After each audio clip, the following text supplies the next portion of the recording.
Bonjour, dans cette nouvelle vidéo de Histoires électroniques, eh bien c'est une nouveauté ici sur cette chaîne. On va s'intéresser à un label et on va essayer de parcourir les morceaux qui ont fait la réputation de ce label. Et on va commencer par un label très très fort, un label emblématique des années 90 que tous les DJ, tous les clubbers des années 90 connaissent, et rien que le nom que je vais prononcer et le logo que vous allez voir va réveiller beaucoup de frissons chez pas mal de monde. C'est Banzai Records.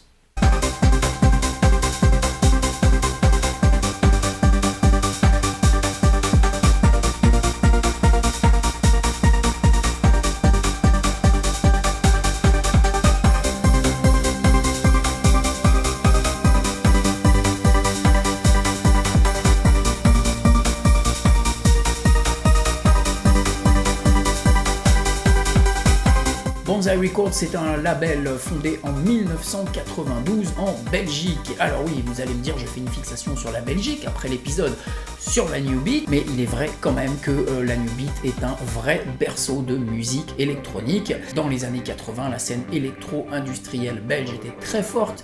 Ça a enchaîné cette vague Acid House et New Beat à la fin des années 80, et ensuite plein de labels et d'artistes techno belges, dont Banzai Records en 1992. Il faut savoir aussi que la Belgique, c'est un berceau du clubbing. Il y a énormément de clubs qui sont mondialement réputés en Belgique, notamment dans les années 90. Vous avez le Fuse, vous avez le H2O, l'Agoa, le Cherry Moon, et je vais certainement en oublier beaucoup. À mon avis, dans le monde, il n'y a pas un DJ trans qui ne connaît pas, qui ne joue pas un morceau de Banzai Records.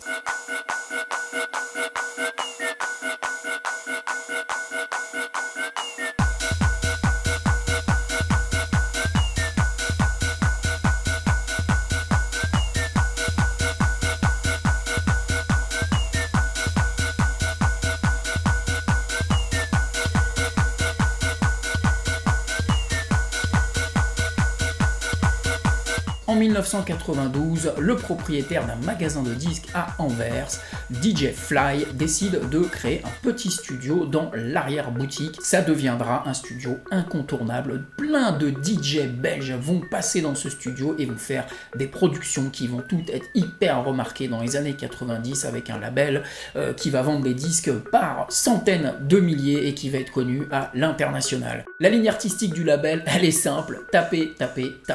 On va à l'essentiel, faire danser les gens, on cherche pas à faire des morceaux construits, on va à l'essentiel, on fait des trucs simples mais pour faire danser. They always have this absolutely fantastic composition. They have this song structure and they are made for the dance floor and they're extremely catchy.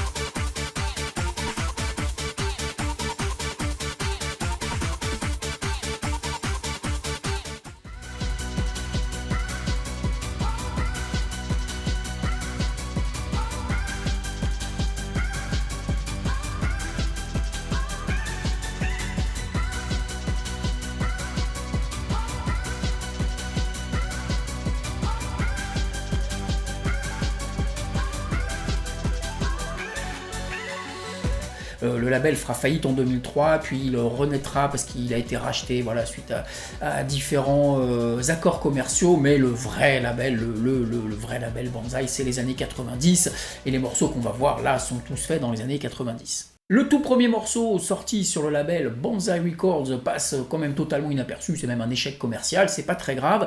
Il est signé Liza and Elias, une DJ française très réputée dans le milieu de la techno hardcore.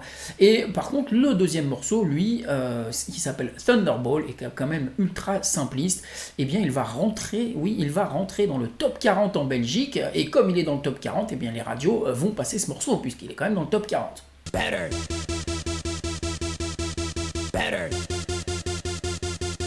Much better.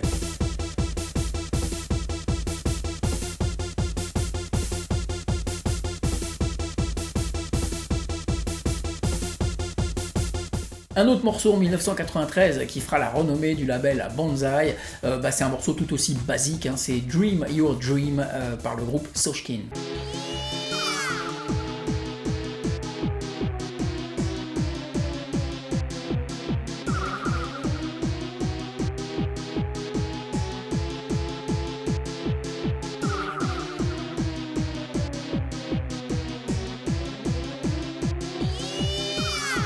Ces titres peuvent paraître hyper basiques, hein, hyper faciles, il faut savoir quand même qu'à l'époque, imaginez-vous bien, c'est des sons qu'on n'entend pas du tout en club, c'est totalement nouveau comme type de son, c'est assez violent, c'est très rapide, c'est très basique, mais c'est un son que les clubbers se prennent de pleine face, et quand vous allez en club et que vous entendez ça à 4h du matin, waouh!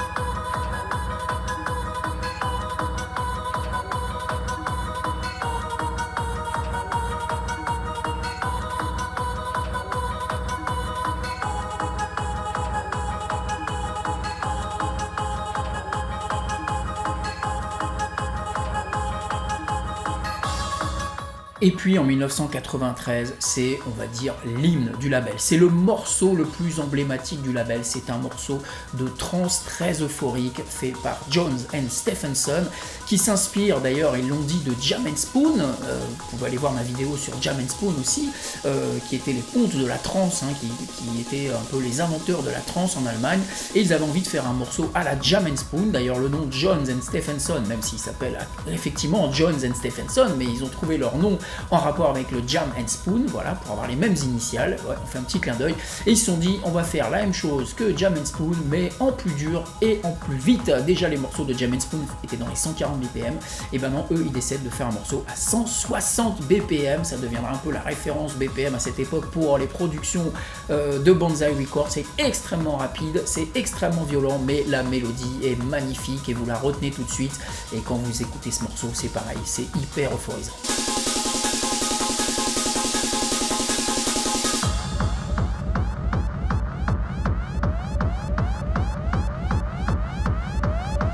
D'ailleurs, John et Stephenson disent qu'ils ont fait le morceau en 15 minutes en studio.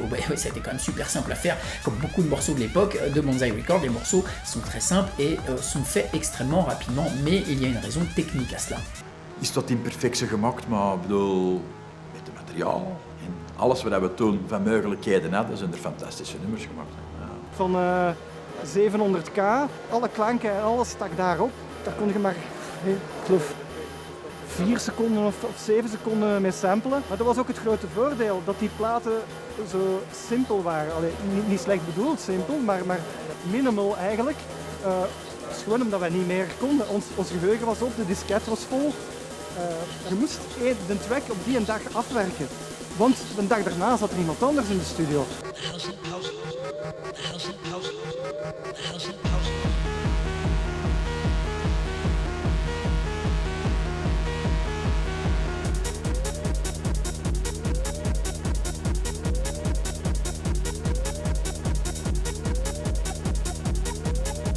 Parmi les hymnes du label Banzai Records, vous avez Push, le groupe Push, qui est en fait le DJ Mike, avec le titre Universal Nation. C'est un morceau qui sera playlisté par Paul Van Dyk, qui deviendra un hymne de la Love Parade à Berlin. C'est l'un des rares morceaux de Banzai à être un peu trance, un peu plus calme et un peu plus harmonieux, on va dire.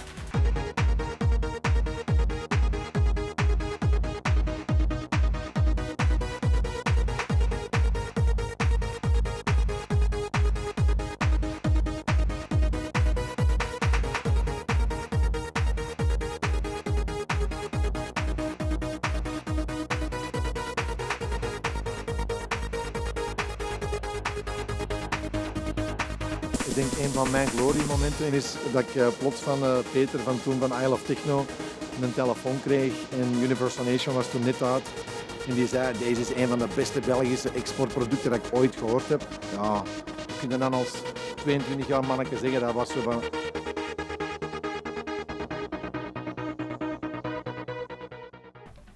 Mais Banzai Records, en plus des disques qui sortent, c'était aussi des découvreurs de talent.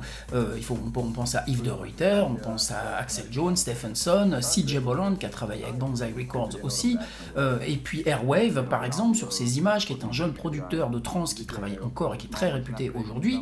Et puis signer chez Banzai Records pour un artiste, c'était avoir des tournées dans le monde entier, faire d'énormes festivals, être reconnu, vendre des disques par milliers et avoir des cachets de DJ impressionnants qui pouvaient aller jusqu'à 300 ou 400 000 francs belges par heure.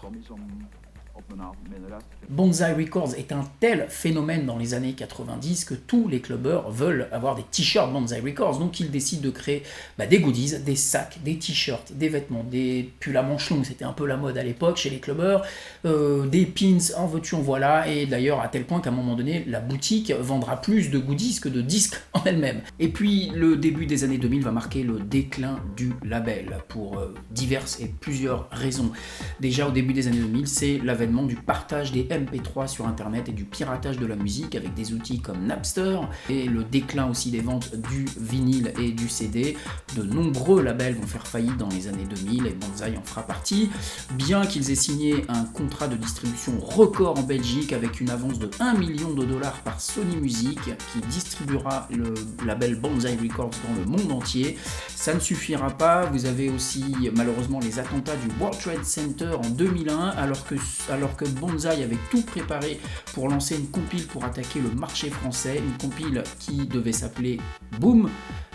Malheureusement, après les attentats du World Trade Center, Sony Music dit à Banzai il est impossible de sortir cette compilation avec ce nom-là et tout l'argent dépensé pour éditer les CD, pour fabriquer, pour communiquer, toute la communication et tout l'argent part du coup à la poubelle. C'est une énorme dépense pour Banzai Records et c'est plein de petites contrariétés comme ça qui vont faire que le label va faire faillite en 2003. Het grootste Belgische label dat er te vinden was. En dat was echt met duizenden, tienduizenden platen. Ze hebben zoiets uniek kunnen doen met muziek en zo hard zich kunnen differentiëren van de rest, zo hard de stempel gezet. Mensen nu ook de dag van vandaag horen het en je hebt zo van oké, ja, Banzai Track. Eh bien voilà, j'espère que ça vous a rappelé beaucoup de souvenirs pour ceux qui étaient clubbers ou pour les DJ de l'époque. C'est vraiment des morceaux, dès qu'il y avait un vinyle labellisé Banzai Records, moi je l'achetais, c'est obligé. C'était des choses magnifiques, très puissantes, très rapides, mais à la fois emplies d'émotions et surtout de joyeuseté. Vraiment, c'était happy en fait, c'était pas si dark que ça. Bon, après Banzai fera plein d'autres choses. On a été à l'essentiel et aux morceaux les plus emblématiques de ce label.